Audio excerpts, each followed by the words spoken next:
वाह, मस्त बघू शकता. जामला पण मागे टाकणारी ही पेरूची चटणी अप्रतिम आहे. मस्त. चला तर मग आपण याची रेसिपी पूर्ण पाहून घ्यायची आहे. ही लहान मुलांसाठी खूप प्रोटीनयुक्त आहे. त्यांना एकदा नक्की बनवून खाऊ घाला. खूप म्हणजे खूपच सुंदर आहे. आणि ही चटणी 8 दिवस पण फ्रीजमध्ये तशीच राहते, 8 दिवससुद्धा टिकते. तर तुम्ही 8 दिवसासाठी पण करून ठेवू शकता ते.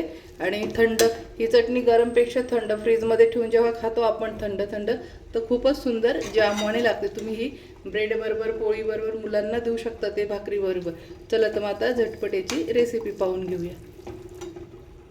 आपण चॉपरमध्ये बारीक करून घ्यायचं आहे. इथे मी 2 कांदे घेतलेले आहे. तुम्हाला जेवढं करायचं तुम्ही त्या हिशोबाने कांदा घ्यायचा आहे. इथे मी 2 कांदे आता चॉपरला बारीक करून घेते. त्याच्यानंतर इथे मी 2 पेरू घेतलेले आहे. बघू शकता, पेरूच्या बिया काढून घेतलेल्या आहे. बिया फेकायचं नाही आहे, ते तुम्ही खाऊ पण शकताय किंवा ज्यूस बनवून प्यायचा आहे. मिक्सरला बारीक केलं, थोडंसं दूध टाकलं, दूध नको असेल तर थोडं पाणी टाकून बारीक करायचं आहे आणि चाळणीने गाळून आणि आपलं झालं पेरूचं ज्यूस. तर आता हे अशा पद्धतीने मी पेरू घेऊन आणि चिरून त्याच्यामधल्या बिया काढून घेतलेल्या आहे. कारण की लहान मुलांच्या दाताखाली वगैरे येतं किंवा वयस्कर लोकांच्याही दाताखाली येतात. आणि पण शक्यतो लहान मुलांना आपण टिफिनला देतो किंवा पराठ्याबरोबर हे देतो, तर त्यांना दाताखाली आल्यानंतर ते खात नाही. तर बिया लहान मुलांसाठी जर करणार असेल तर बिया काढून घ्यायच्या आहे. आणि मोठ्यांना करत असेल आणि तुम्हाला आवडत असेल बियांसहित, तर तसंच अख्खा पेरू चिरून टाकायचा आहे.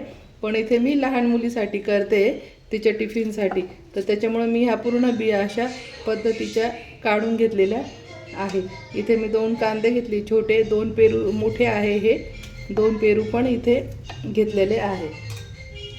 हे सगळं चॉपरला आपण असे तुकडे करून चॉप करून घ्यायचे आहे. त्याच्यानंतर मी इथे चिंच घेतलेली आहे. बघू शकता, इथे मी चिंच घेतलेली आहे. चिंच पण आपण चॉपरलाच टाकून घ्यायचे आहे दळायला. अगोदर हे थोडं चॉप करून घेऊ, नंतर भरपूर यात कोथिंबीर टाकून घेऊया. अगोदर आता मी यात चॉप करून घेते.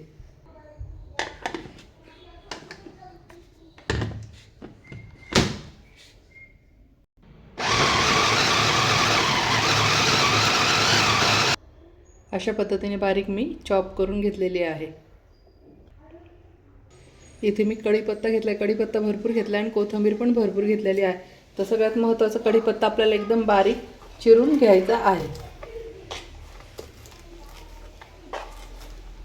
त्याला तर एकदम बारीक चिरून घेऊया. इथे मी कढीपत्ता एकदम बारीक असा चिरून घेतलेला आहे. बघू शकता.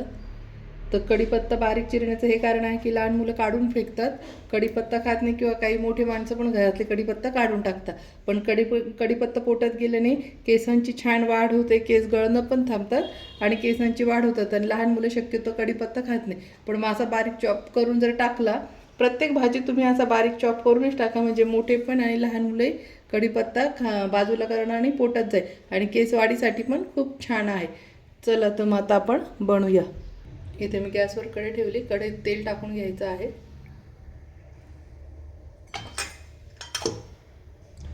तेल तापलंय. तेलात आपण आता जिरे टाकून घ्यायचे आहे. जिरे टाकल्यानंतर कढीपत्ता टाकून घ्यायचा आहे. त्यानंतर कोथिंबीर पण टाकून घ्यायची आहे. कोथिंबीर इथेच टाकून घ्यायची आहे. लगेच गॅस आता बारीक करायचा आहे. त्यानंतर थोडीशी हळद टाकून घ्यायची आहे. अगदी थोडंसं लाल तिखट नावाला टाकायचं आहे. थोडीशी धना पावडर टाकायची आहे, धना जिरा पावडर. याची रेसिपी मी व्हिडिओ टाकलेला आहे, ही खूपच सुंदर आहे. आणि थोडंसं आपला घरचा रेग्युलर मसाला, एकदम किंचित, नाही टाकलं तरी ऑप्शनल, एकदम किंचित टाकायचं आहे नावाला. मी इथे काश्मीरी लाल मिरची टाकली, ती फिक्की खूप मी लहान मुलीसाठी बनवते, म्हणून तुम्हाला तिखट पाहिजे असेल तर तुम्ही तिखट पण टाकू शकता. ते लाल तिखटने काय होतं का, पेरूचा आंबटपणा, चिंचेचा आंबटपणा, कांद्याचा तिखटपणा, खट्टा मिठा खूप छान याचा फ्लेवर येतो. पेरू माझे गोड आहे मस्त. फक्त बघताना पेरू शक्यतो गोडच घ्या, म्हणजे खट्टा मिठा ही चटणी खूपच टेस्टी लागते. आता इथे मी चवीनुसार मीठ टाकून घेत आहे.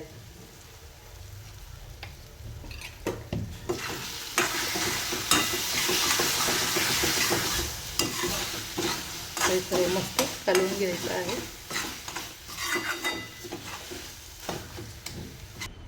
आता हे 5 मिनटं असं झाकून द्यायचं आहे आणि वाफेत कांद्याचा कच्चा जायपर्यंत आपण परतून घ्यायचा आहे, म्हणजे शिजवून घ्यायचा आहे. चला तर मग आपलं कांदा छान परतला गेला आहे का बघून घेऊया.